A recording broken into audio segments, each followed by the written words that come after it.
If you had a big steamy crush on a girl, what would you do? Hey, former juvie inmates, wanna watch a movie? So like I talked about in my last video, something that I really want to look at is movies that were impacted by the SAG and writer strike when it came to promotion and thus performance. And in that video, I mentioned a movie that I think is truly underappreciated for what it is. It was such a joy to watch in theaters. It's one of the few movies that has made me laugh out loud while watching it. And looking at the performance of this movie, it's fascinating, but we'll talk about that a little later. Right now, let's dive into Bottoms. So the movie begins with establishing our protagonists, PJ and Josie. They are incredibly unpopular best friends who are also lesbians who attend Rockbridge Falls High School. This movie hinges on the premise that PJ and Josie both have never had sex before, much less dated a woman. So they both are fueled by this desire to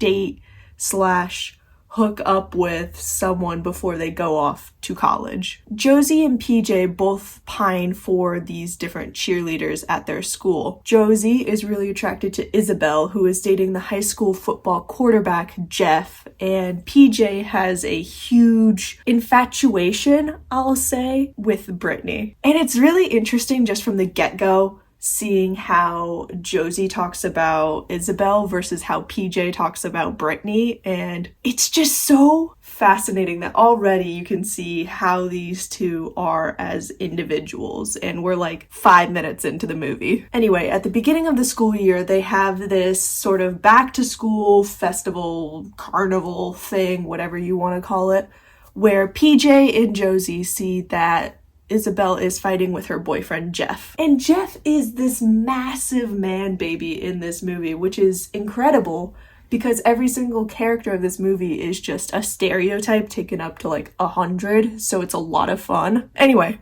after Jeff and Isabel fight, Isabel runs off and she gets into PJ and Josie's car. And Jeff's not having any of this, so he stands in front of the car to try and stop them, and Josie has two people screaming at her, telling her to either stop the car and Isabel get out or to just drive over Jeff. Josie, in a moment of hesitant bravery, slowly rolls forward and her car gently taps Jeff's knees. However, since Jeff is a huge man baby, he falls to the ground in pain, before pretending that this injury is much more severe than it actually is. And it was at this point where I realized I was going to have a great time watching this movie. After this incident, school starts and there is a rumor going around school that PJ and Josie both spent time in juvie over the summer. It's also rumored that both of these girls physically fought Jeff and injured him. And at first, PJ is really excited to hear this rumor because she thinks it makes her look hot and cool and tough, but Josie's a little hesitant to accept that this is now a part of her story. However, this pride in their reputation quickly falls apart when they are called to the principal's office and threatened with expulsion for beating up Jeff. Josie, being the only smart one between the two, decides to lie and tell him that they were practicing for a self-defense club that is focused on women empowerment, feminism, and he buys it.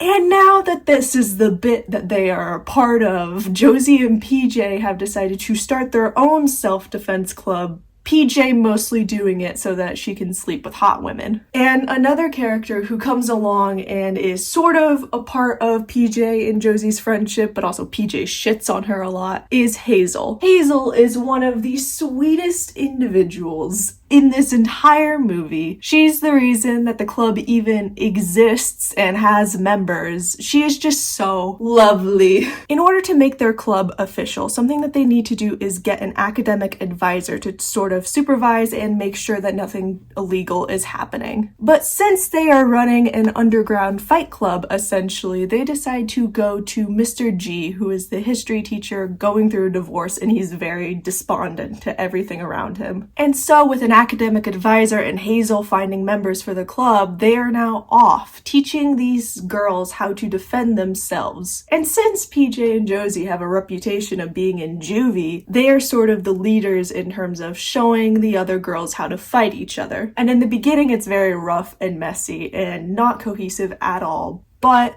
soon enough, these girls start getting closer and closer together. And something that comes up during one of these club sessions is when PJ and Josie are talking about their time in juvie, they mention that they killed someone. I don't know why that was the lie that they went with, to sort of certify their own ability to teach these girls how to defend themselves, but sure, they killed someone in juvie. While that is all happening, there is this subplot where Hazel discovers that her mom is sleeping with Jeff. So not only is he cheating on his girlfriend Isabel, but oh my god, that's a crime. And when Hazel discovers this, she goes to tell her friends and be like, hey, this is something crazy that's happening to me. And in the cafeteria the next day, after Jeff nearly is poisoned by some pineapple, which he is deathly allergic to, Isabel then dumps him in front of the entire school. As a way to get revenge on Jeff by cheating, the club decides that they are going to egg Jeff's house. Something to note about this scene is a little earlier in the day,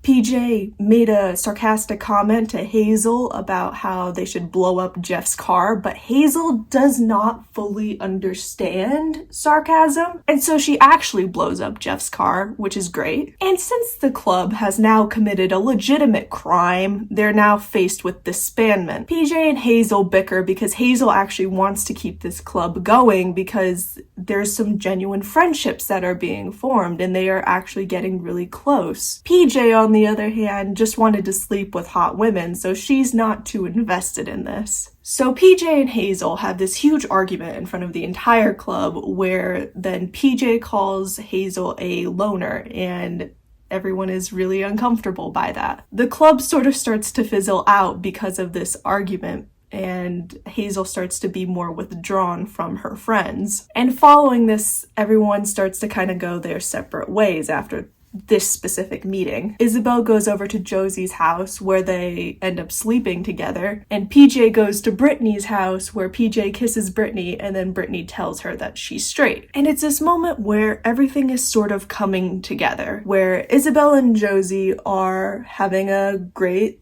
time romancing, and PJ now knows that Brittany is not going to be the girl for her. And since there is this huge homecoming game against their rival school coming up soon, there is a pep rally. And at this pep rally, it's led primarily by this one football player named Tim, who through the entire course of the movie has kind of been aware that PJ and Josie have been lying about what happened, and he's been steadily gathering proof. And at this pep rally, he decides to reveal to the entire school that they have been lying. But that's not before Tim calls out Hazel from the crowd to go and fight this behemoth of an individual to show off what she's learned in the fight club. So Hazel gets absolutely destroyed in this fight, and then Tim, in front of the entire school, tells everyone that PJ and Josie made this club so that they could sleep with hot women. And that after this pep rally, PJ and Josie have this huge argument about who is actually responsible for the weight of this club and who should deal the brunt of that fallout. But in the end, they just end up separating from each other, and they are both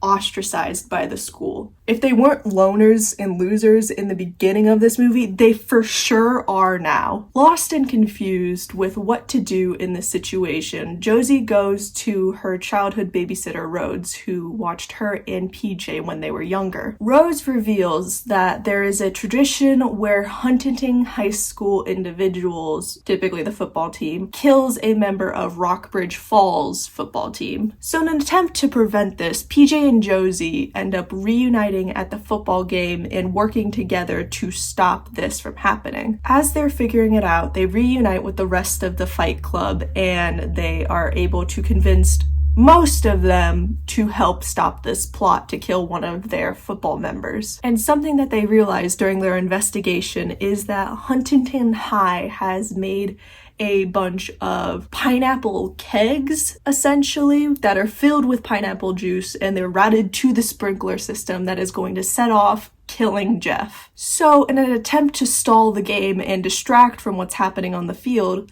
Hazel makes another bomb and puts it on a tree nearby. But the bomb doesn't go off, and so PJ, in a panic trying to figure out how to distract the audience, decides to kiss Hazel, which is a decision for a distraction, I guess. There are worse distractions. And once Huntington High comes out and it is this threatening aura, Isabel and Brittany decide that they should reunite with the Fight Club in order to stop Huntington from killing Jeff. And so there is this bloody brawl on the football field that looks like a war zone, to be honest, considering the haze that they put into this scene, where this Fight Club is protecting Jeff from all of these massive football players. And you know what?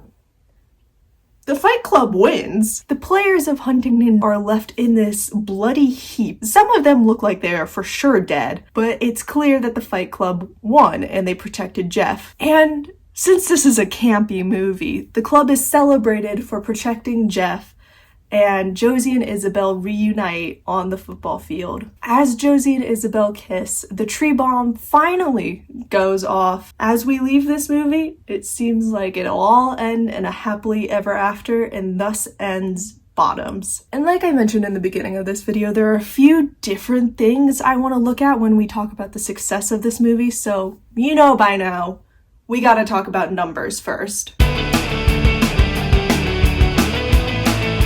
This movie had a budget of $11.3 million and it made $12.3 million.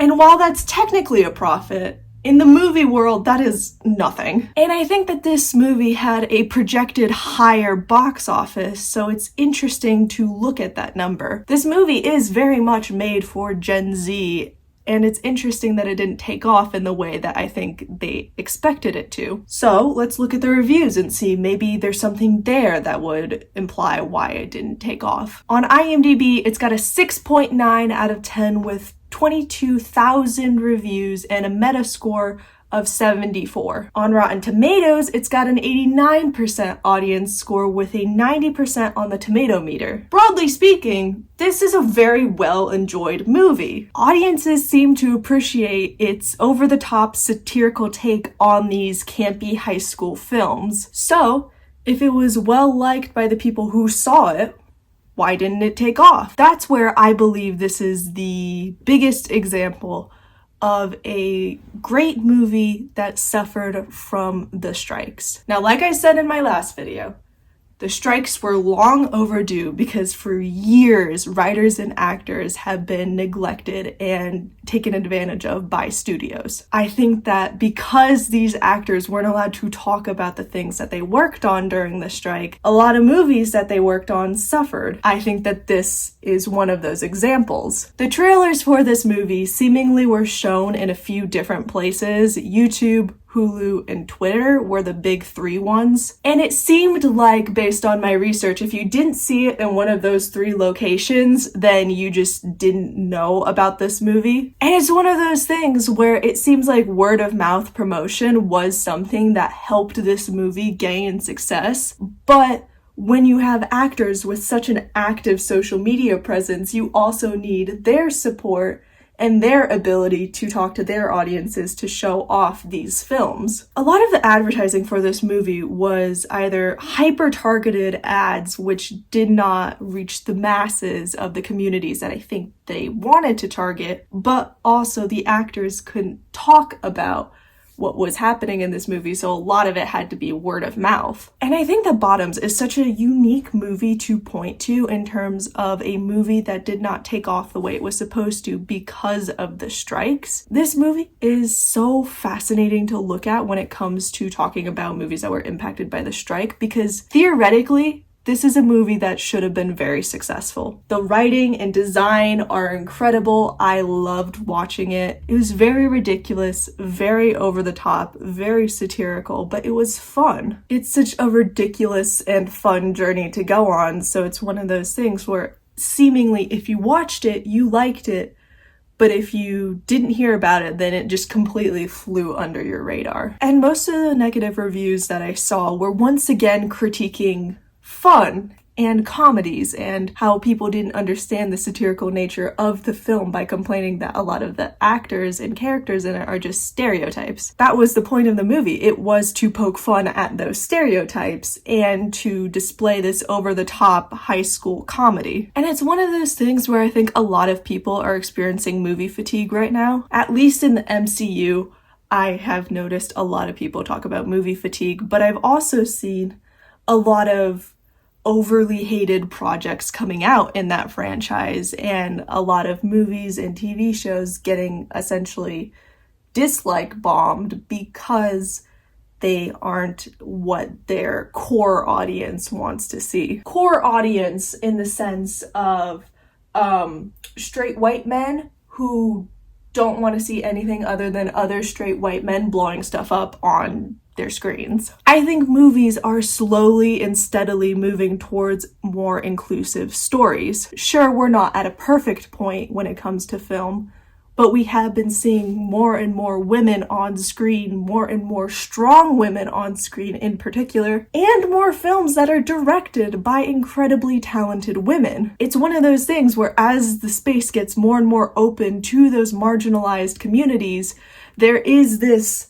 core audience, so to speak, of film cops, I would say. The more and more we tell inclusive stories and represent those marginalized communities, the more people are able to appreciate film and to see themselves on the screen. I think a lot of people who talk negatively about these inclusive stories, such as Bottoms, are people who want to just keep seeing straight white men on screen. And it's an incredibly, incredibly unfortunate thing because you can tell that the people who see these stories, who see themselves on the screen, that has a lasting impact on them. But the more vocal individuals are those who are talking negatively about every single project that doesn't focus on a strong white man. Going back to Bottoms, a lot of the reviews acknowledged that they were straight white guys, but they would all talk about how they didn't get it, or they didn't like the stereotypes, or they didn't like that it was focused on lesbians. And it's one of those things where it's like, not everything is about you and your experience. Other experiences are allowed to be shown on the screen. We've talked about this several times on my channel, but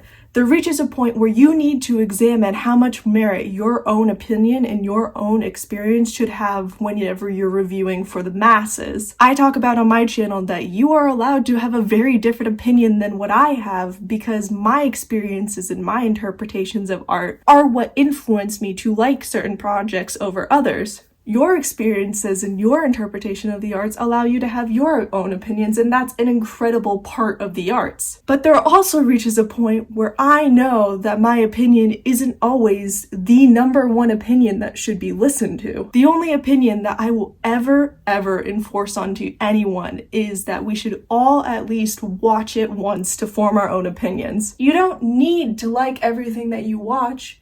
You don't need to have a highbrow intellectual experience every time you watch a movie or watch a TV show. Things are allowed to be silly and ridiculous, and this comedy experience. The existence of this film seemingly is to pay tribute to those early 2000s campy films. Like what pops into mind is Clueless, where it is just high school shenanigans. Given Clueless's story and Bottoms' story are very different, but still the general premise of high school shenanigans is there. At the end of the day, I think whenever we watch something, we're allowed to have whatever opinion you want to have. That is the beauty of consuming the arts, is that your interpretation of it makes it what it is. But something imperative to acknowledge whenever we are reviewing projects is to examine the fact of, am I the target audience for this? Sometimes you are, sometimes you aren't, and that's okay to acknowledge if you aren't the target audience. But just because you aren't the target audience doesn't mean you have any right or merit to say that we should stop telling these stories or that we should stop going in this direction because it doesn't fit your life story. There are so many different lives an individual can live, and that is such an incredible thing to show on the screen. If we told the same stories over and over again,